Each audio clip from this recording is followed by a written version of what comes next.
Vamos a dar inicio a nuestro análisis de este 18 de febrero del año 2015. En la semana que ha transcurrido de nuestro último análisis para acá, el tema de lo internacional es un tema que se ha movido con una gran celeridad y ha provocado toda una serie de declaraciones, opiniones, etcétera. Particularmente cuando los grupos yihadistas en la ciudad de Copenhague, en Dinamarca, se van a meter a un café en donde se estaba dando una conferencia en la que se hablaba de la libertad de expresión y al mismo tiempo del respeto a los derechos y a las libertades de terceros, y al mismo tiempo que se hacía esta acción contra los que estaban en este café, se llevaba a cabo otro atentado contra uno de los guardias de la sinagoga de la ciudad de Copenhague y a este personaje lo mataron. Entonces, la noticia ha revoloteado por todos lados y yo creo que de esto vale la pena sacar alguna conclusión, tratar de explicarnos qué está sucediendo. Podríamos decir que en el momento presente los grupos que se manifiestan de forma violenta en apoyo de su fe del Islam tienen tres grandes centros de operación con tres propósitos que, siendo diferentes, al final de cuentas se engarzan entre sí y van a dar un resultado o pretenden que dé un resultado que los fortalezca. Está en primer lugar el movimiento yihadista que opera a través de ISIS, es decir, del Estado Islámico, que trata de darle respaldo al nombramiento del califa y hacer del califato el centro principal de dirección del mundo islámico en todas partes. Este es un propósito muy ambicioso, muy ambicioso, y es una de las estrategias que los diferentes grupos islámicos están asumiendo como el acuerdo de todos para buscar este propósito que uniría a un sector importante del mundo islámico. En segundo lugar está el grupo de las redes terroristas que, a partir de la muerte de Osama Bin Laden, han venido creando nuevas estructuras, han venido creando nuevas formas, han venido manejando un propósito estratégico que es capacitar a la gente en el combate. Entonces, los analistas del área de la participación de los grupos nos hablan de entre 20,000 y 30,000 personas salidas de Europa que han estado participando activamente en la guerra en Irak, del lado de los grupos islamistas de ISIS, y los que han ido a pelear a Siria del lado de los milicianos sirios en contra de Assad, en una situación en la que verdaderamente resulta difícil saber quién es mejor que el otro, ¿no? Porque las acciones han sido verdaderamente demoledoras. Este grupo de los que están fogueándose en ISIS es el responsable de las decapitaciones de los egipcios coptos, de haber quemado vivo al piloto jordano, de haber decapitado a los reporteros norteamericanos y al inglés que estaba detenido. Son los responsables del asesinato de una chica que era voluntaria en el trabajo social en estos lugares. Y todo esto manejado por la cadena Al Jazeera con una dureza por una parte y por otro con un cinismo verdaderamente impresionantes.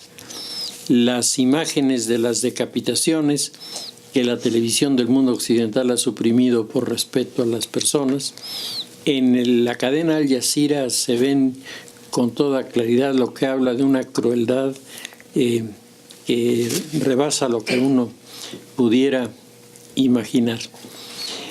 Y el tercer grupo que está involucrado en las acciones es el grupo salafista.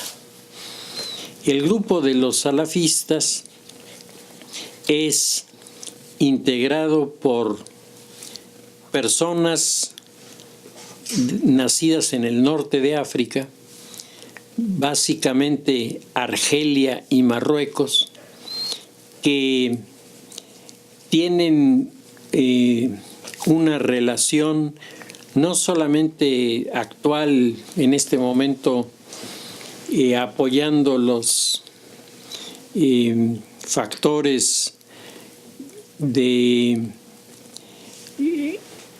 cuestionamiento de la presencia de españoles y franceses en Marruecos, sino este grupo ha comenzado a desarrollar un plan que va por su cuenta, pero coincidiendo, decíamos, todo esto se va engarzando en la eliminación de todos aquellos que desde su punto de vista están ridiculizando, atacando, cuestionando a su religión o sus formas de prácticas religiosas. El grupo salafista es un grupo que nace en Argelia.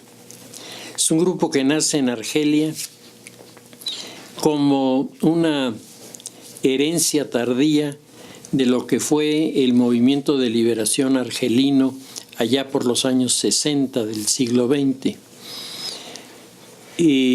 Este movimiento revolucionario que alcanza la independencia en Argelia tiene una historia complicada y además una larga historia, porque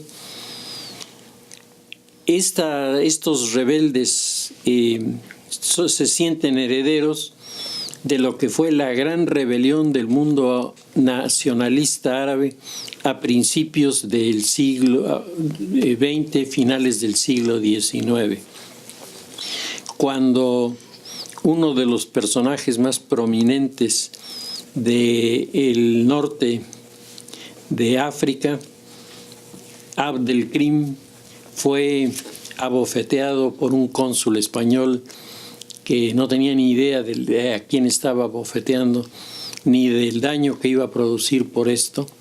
Todavía hoy estamos pagando las consecuencias de esa bofetada. Después de haber sido Abd el-Krim uno de los más cercanos colaboradores de españoles y franceses, se volvió su más feroz adversario.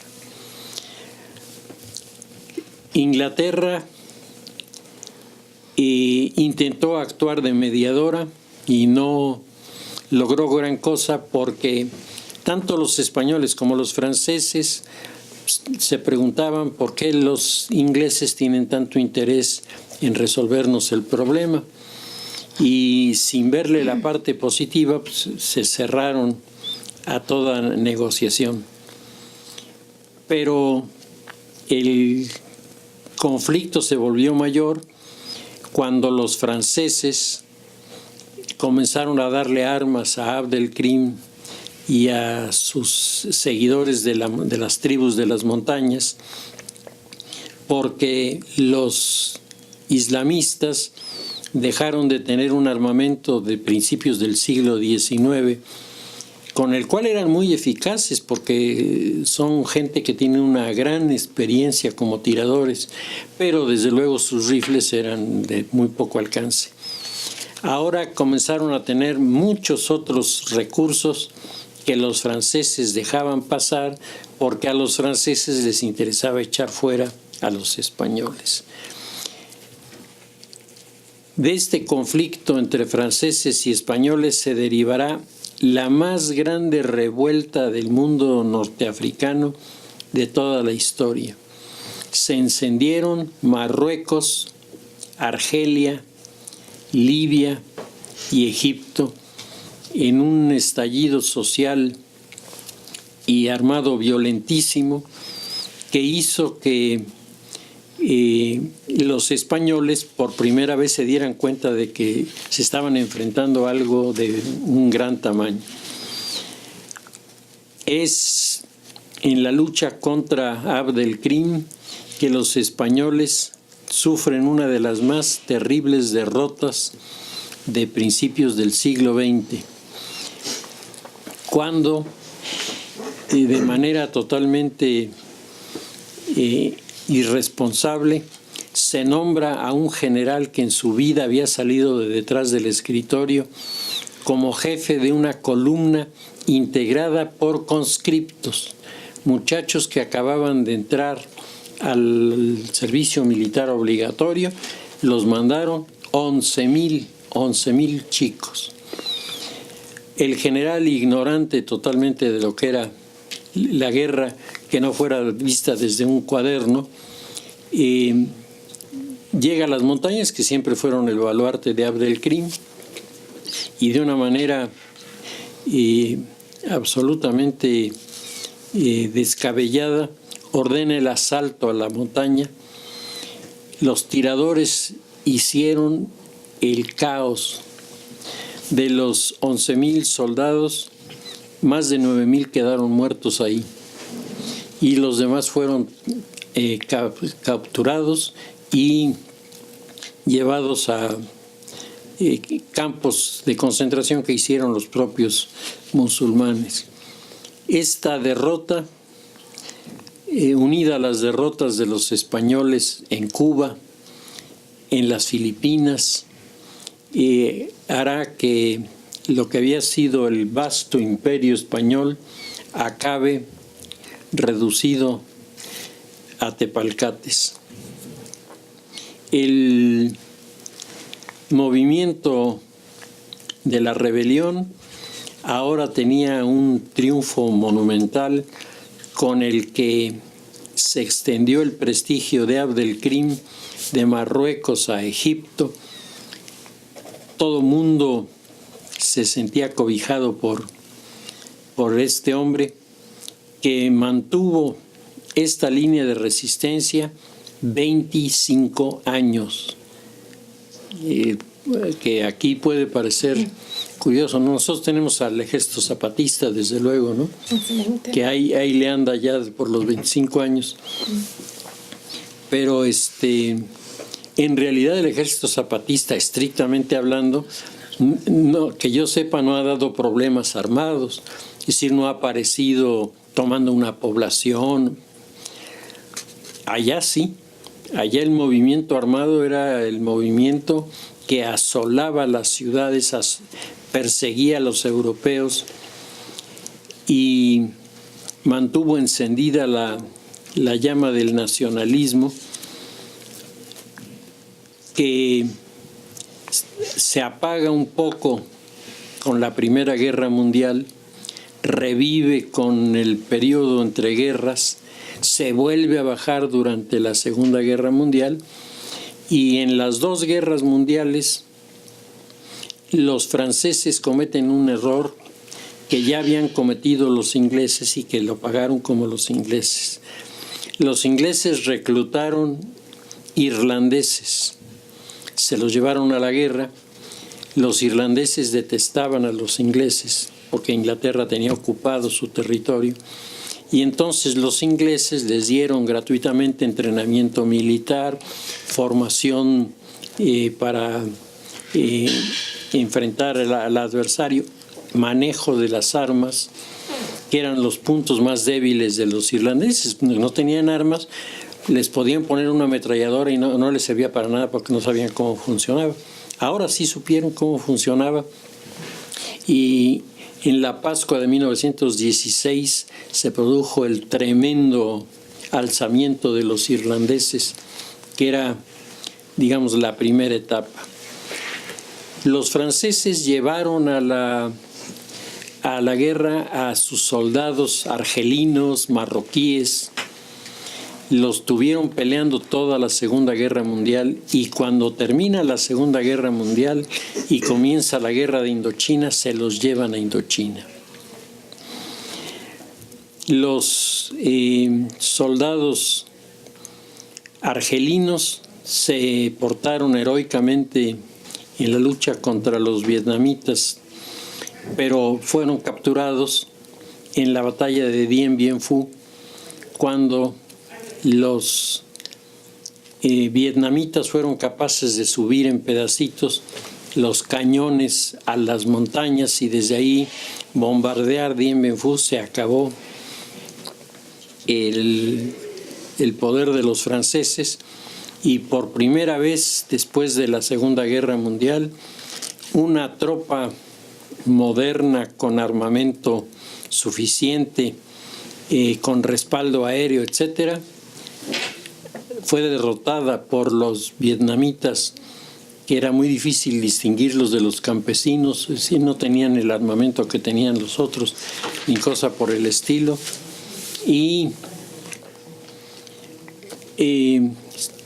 las personas que son capturadas en Dien Bien Phu son llevadas a un campo de concentración donde los trataron de lo peor, a los franceses y a los argelinos. Los trataron a todos igual. El general que, bueno, fueron varios generales capturados, pero el comandante principal se puso de acuerdo con los soldados e hicieron un convenio. Todos los franceses se unirían de manera solidaria en la ceremonia de la misa. Entonces se comenzaba a celebrar la misa y comenzaban a llegar los musulmanes, los sudaneses que tenían, algunos de ellos, religiones locales. Todos se formaron en un bloque que fue tan sólido que desbarató el proyecto de ideologizarlos. Esto no les funcionó. Salen del campo de concentración, los mandan a Argelia. Cuando llegan a Argelia, como iban bajando los soldados argelinos, eran detenidos por la policía militar, que les avisó que no tenían derecho a usar el uniforme francés porque lo estaban desprestigiando, porque en ese momento estaba el conflicto entre Argelia y Francia por la soberanía del territorio. Ahí el espíritu de Abd el-Krim estuvo presente, se produce un alzamiento en el que se enfrentan los musulmanes contra los franceses. El conflicto se vuelve tan complicado que los franceses prácticamente dan un golpe de Estado que lleva a Charles de Gaulle al poder. Y en ese momento todos pensábamos, porque yo pensé que la llegada de Charles de Gaulle iba a ser a favor de los militares, pero llega Charles de Gaulle y lo primero que hace es un discurso en el que le anuncia a la nación francesa que va a oír los argumentos de los argelinos. Y de ahí de Gaulle deduce, después de oír los argumentos, que la hora de Francia en las colonias ha terminado. Y entonces lo anuncia, se rebela el ejército en Argelia, se rebelan los franceses que habían nacido en Argelia. Argelia tenía 100 años en poder de los franceses, 100 años exactamente. Había personas de ascendencia francesa, pero que habían nacido en Argelia de 2 generaciones. O sea, ya eran ya ellos se sentían argelinos, nada más que los argelinos no los veían como compatriotas, sino los veían como ocupantes. Y el gobierno francés y el gobierno argelino se pusieron de acuerdo, detuvieron a todas las familias de los colonos y las mandaron de regreso a Francia en uno de los actos más difíciles de explicar del gobierno golista, pero que marcaron el momento en que se iniciaba el movimiento de independencia prácticamente en todos los países africanos. Esta es la herencia de los grupos salafistas. O sea, los grupos salafistas se sienten plenamente identificados con el Frente de Liberación Saharaui, se sienten totalmente identificados con el Frente de Liberación Nacional Argelino, se sienten identificados con los grupos que en este momento están operando desde Nigeria y están operando en otras partes de África, en el Sudán, los que practican la piratería en el Cuerno de África. Todos ellos se sienten solidarios de un mismo movimiento intelectual del nacionalismo árabe, que ahora ya no es nacionalismo en el sentido en el que lo tuvieron los del Frente de Liberación cuando se libera Argelia, sino ahora es yihadismo. Pero este yihadismo es salafista. Se llama salafista porque ellos están por recuperar los territorios que dicen que fueron suyos. Entonces, ¿para qué quieren estos territorios que fueron suyos? Para que no quede vestigio en estos territorios de la presencia del cristianismo. Eso puede explicarnos el por qué están decapitando a unos egipcios cristianos coptos que no les producen ningún daño, pero para ellos estas son las comunidades más peligrosas porque ya demostraron a través de los siglos su capacidad de permanencia en el mundo musulmán. Estos grupos de los que estamos hablando van a crear en 1991 el movimiento islámico argelino, que se convierte en el ejército islámico de salvación, que es el salafista, el movimiento salafista. De este movimiento han comenzado a aparecer de determinadas organizaciones, la GIA y otro grupo que sus siglas son MIA, que compiten entre ellos por adueñarse del movimiento armado.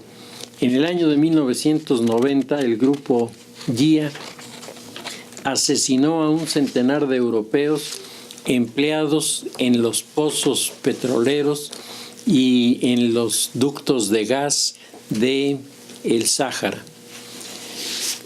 Sobre esta situación y lo que ocurrió, un escritor argelino, Tayer Dayut, escribe un libro que se volvió un bestseller cuando se publica. El libro se llama The Last Summer of Reason, el último verano de la razón, en donde el autor va explicando cómo el mundo musulmán ha dejado de ser el mundo abierto al conocimiento, abierto al desarrollo.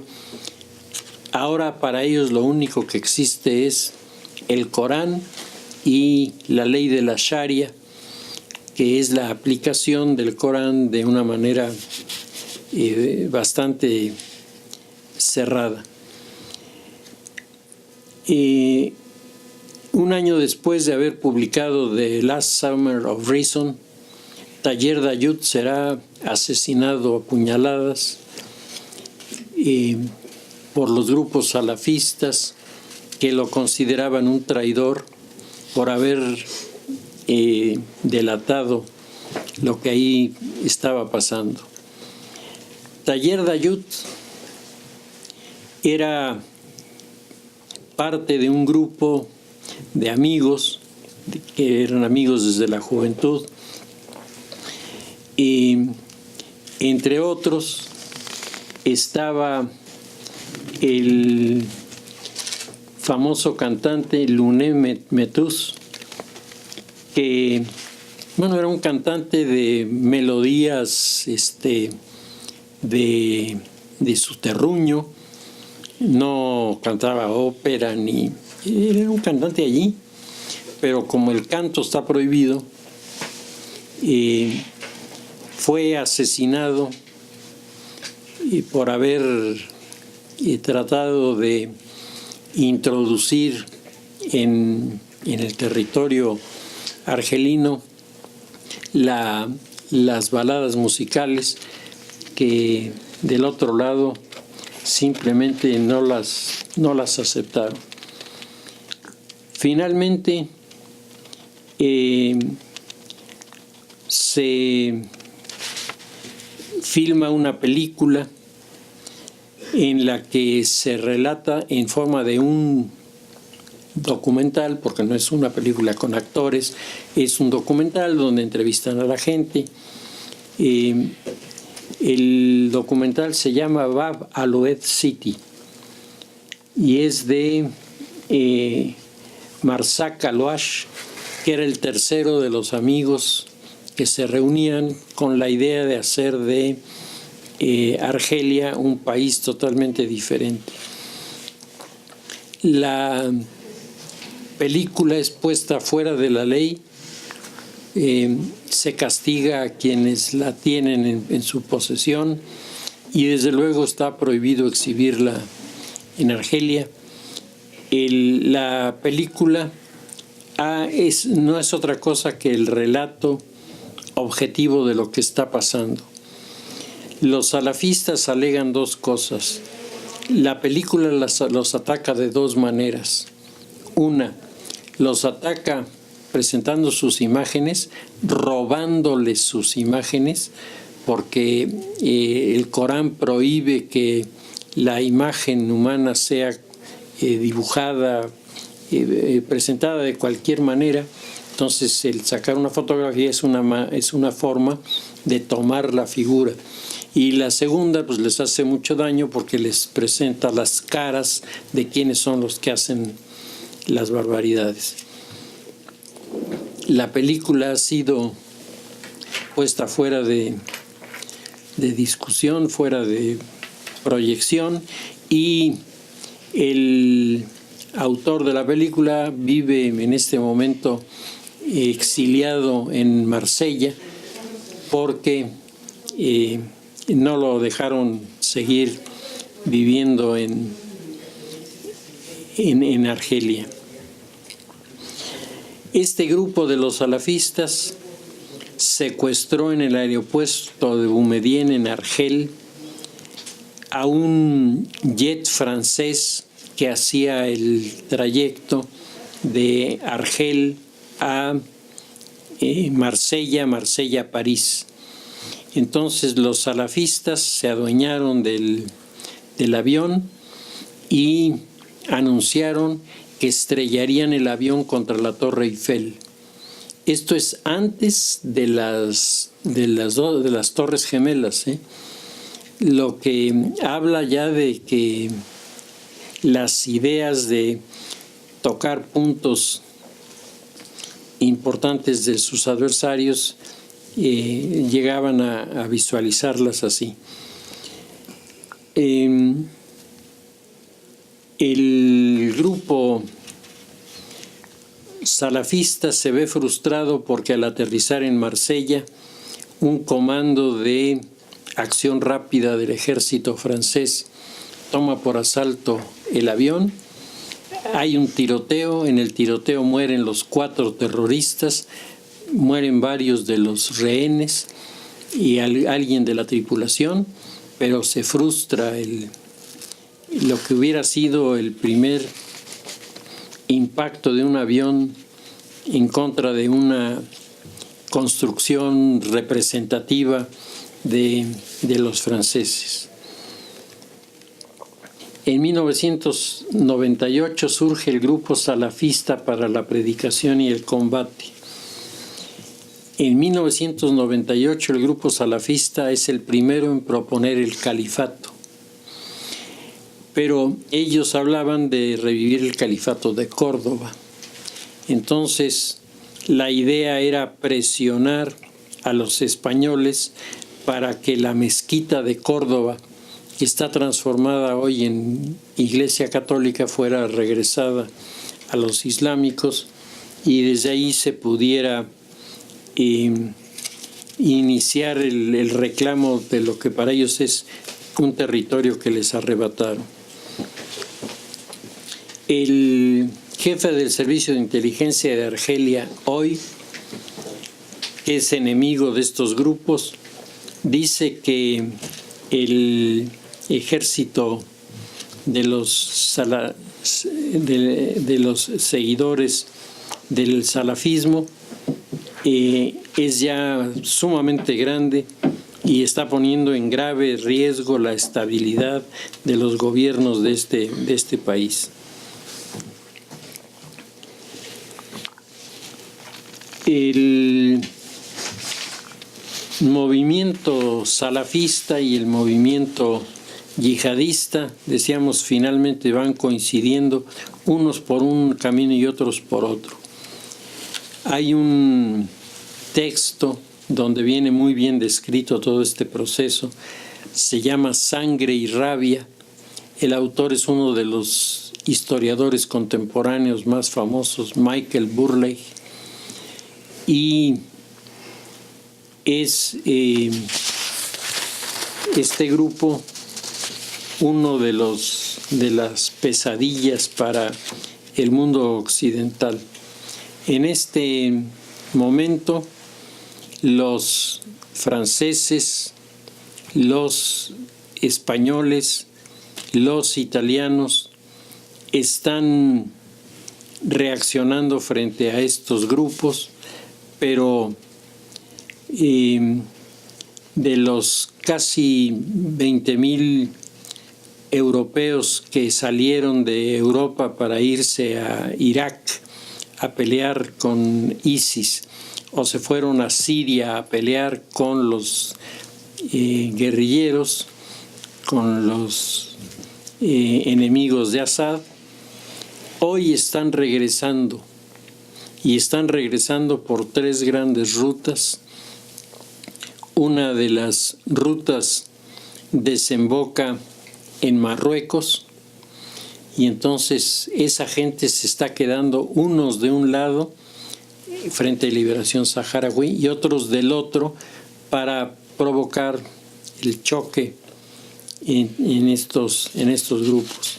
El segundo grupo de los salafistas que está regresando de la guerra está regresando por la parte de África en donde pueden tomar pasaje desde estos territorios africanos y llegar a Inglaterra. Su objetivo es Londres.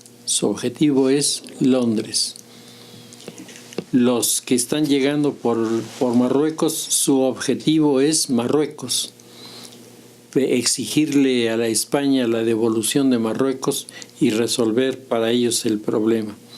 Y la última parte de el retorno, curiosamente llegan a América del Sur, llegan a Perú, llegan a Colombia y de ahí vienen subiendo y se pierden en México, en donde se supone piensan infiltrarse entre los migrantes que van normalmente al norte, y esto es lo que está volviendo a los norteamericanos tan paranoicos en este momento, el que con estos datos pues se sienten fuertemente presionados por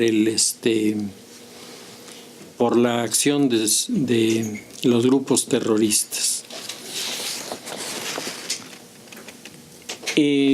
Para terminar el tema de lo internacional, un comentario sobre lo que está pasando en Cuba, que me pareció verdaderamente sorprendente porque es un comentario hecho por un personaje que parecía como integrado al establishment del sistema en Cuba, el cantante y compositor Pablo Milanés. Pablo Milanés, que ahora en esta entrevista que le hace el periódico El País, y me llama la atención que El País le dé un espacio muy importante a la entrevista. Él habla de que cuando Fidel llega al poder, Milanés estuvo en total desacuerdo con Fidel Castro y entonces lo mandaron a un campo de concentración donde estuvo un buen número de años. Dice, en ese campo de concentración stalinista estuve preso 2 años. Luego comenzó a regresar a sus trabajos habituales y decía, en algún momento pareció como si Pablo Milanés fuera si no representante de, cuando menos alguien que se llevaba bien con el sistema.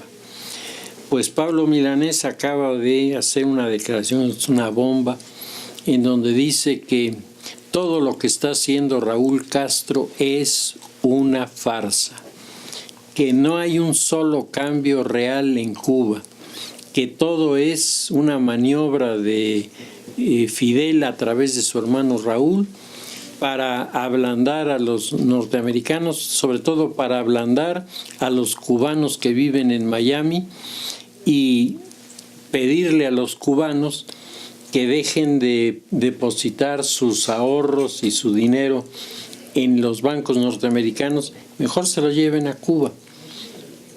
Entonces, realmente las respuestas de Milanés hablan de un conocimiento bastante serio y profundo de la situación cubana, pero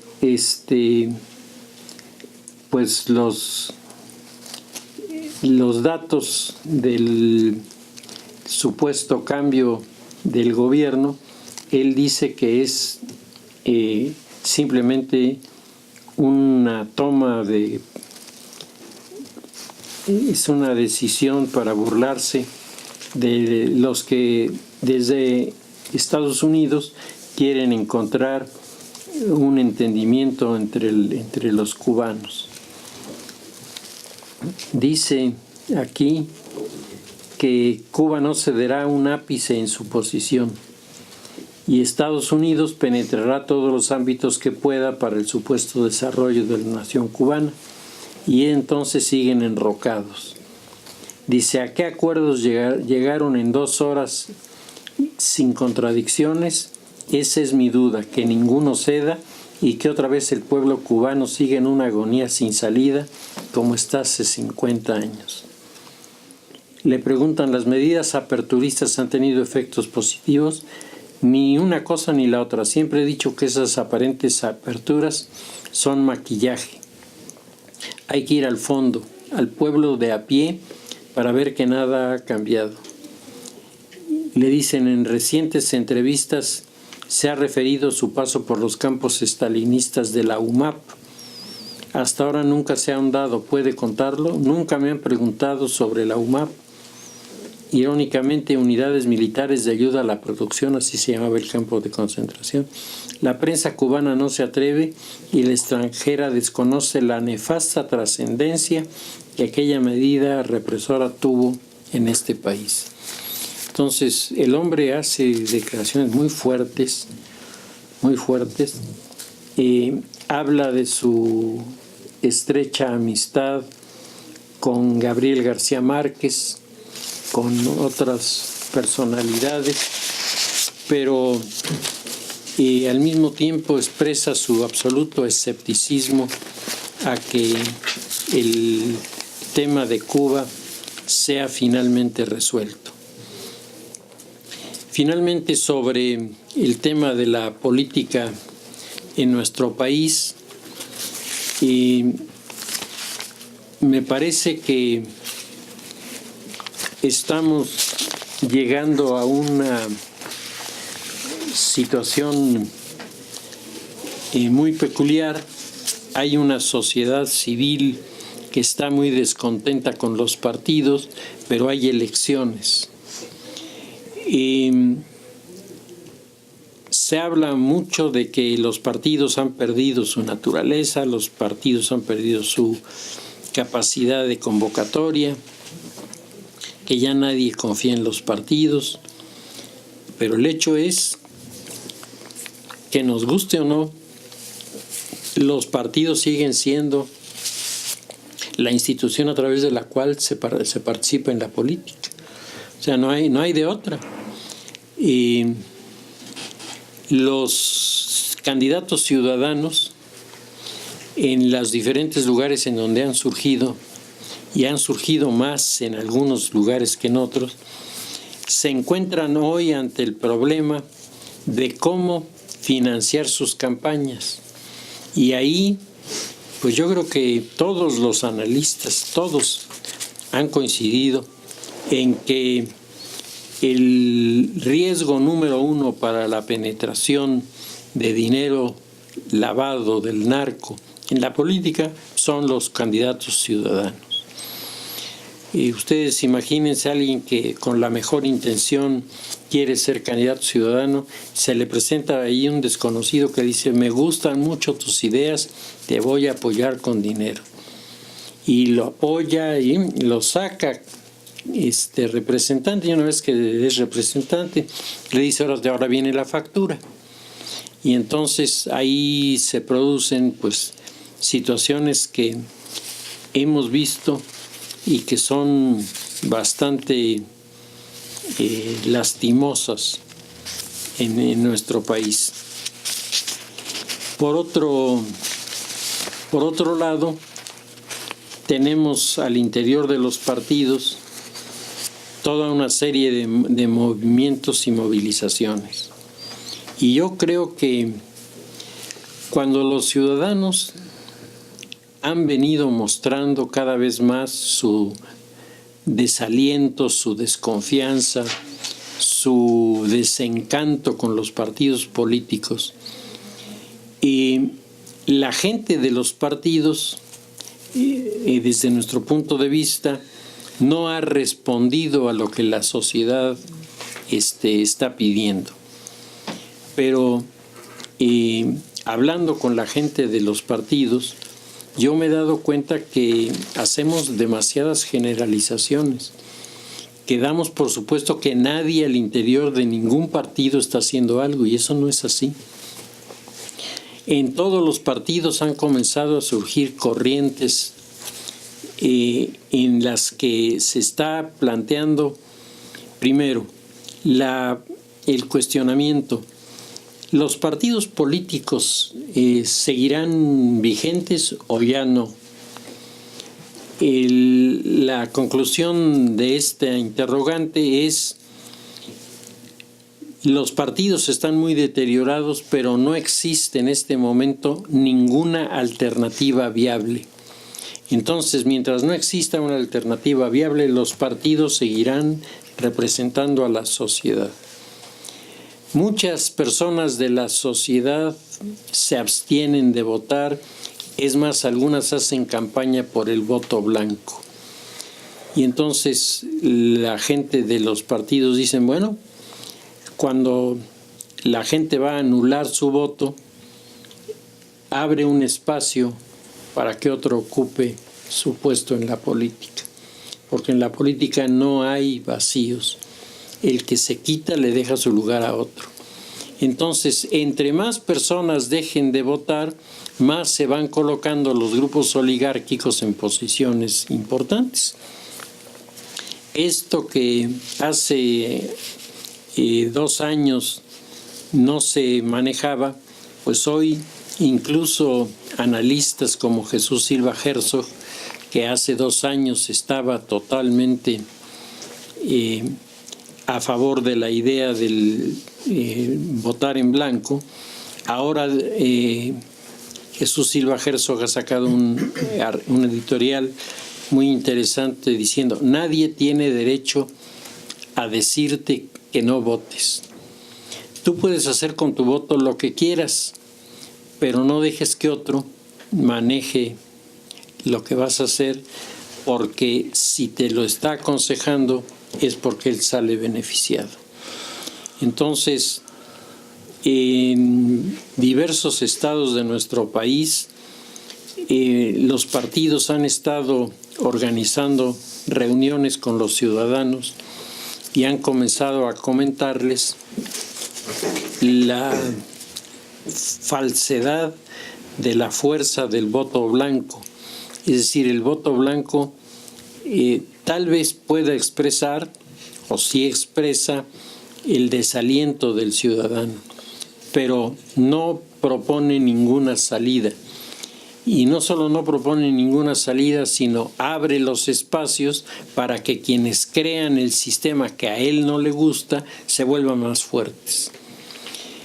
Entonces, el movimiento de la democracia a nivel internacional comienza a responder a estas acusaciones y a estas opiniones, en el sentido de que todos, absolutamente todos los partidos no sirven, lo que lleva al ciudadano a creérselo y a abstenerse de participar, mientras oligarquías totalmente preparadas y además muy bien orientadas desencadenan procesos que les hacen llegar a los puestos más importantes sin que nadie les diga nada.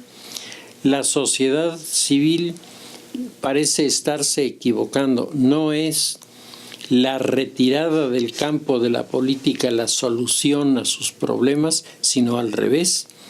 El estar involucrados en las realidades políticas de una manera estructurada, organizada,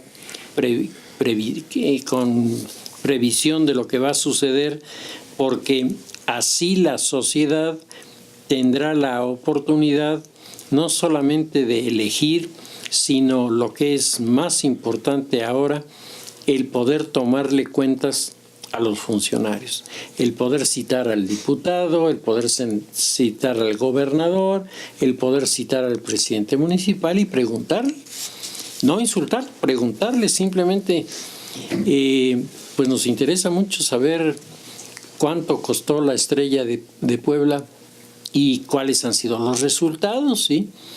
¿Dónde podemos obtener esa información? Yo creo que si estas cosas se hicieran de esta manera, la corrupción no va a desaparecer, porque desgraciadamente desde los tiempos más remotos la corrupción existe en la política, ¿no?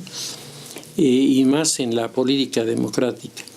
Pero sí se le podrían dar dientes a la sociedad para que se defendiera, para que la sociedad pudiera hacerle juicio a aquellos que no demuestren el manejo legítimo de los recursos y que puedan ser acusados de manejar el dinero del gobierno en favor de proyectos personales. El tema es un tema que comienza a aparecer y yo pienso que a los universitarios, en primer lugar, nos toca hacer un análisis objetivo de la situación y por otro buscar alternativas. Nuestra misión no puede ser solamente la de dar el diagnóstico de lo que está pasando. Tenemos que darle al enfermo no solamente el diagnóstico si estás muy mal, sino lo que te va a curar es esto, o vamos a ver si te cura, pero vamos a intentarlo. Y eso creo que es uno de los puntos que en México resulta más complicado, porque todo este escenario de la política además se ve influido pues por antagonismos de hace mucho tiempo, por visiones muy radicales sobre el comportamiento de la sociedad y sobre todo sobre la formación que la sociedad debe tener. Entonces, estamos entrando en una etapa muy importante y muy interesante.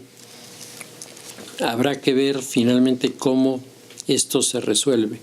Pero sí me ha llamado la atención el ver que se descalifica mucho a los partidos, pero en este momento hay muchísima gente que se está metiendo en los partidos, que está trabajando en los partidos, que está proponiendo en los partidos.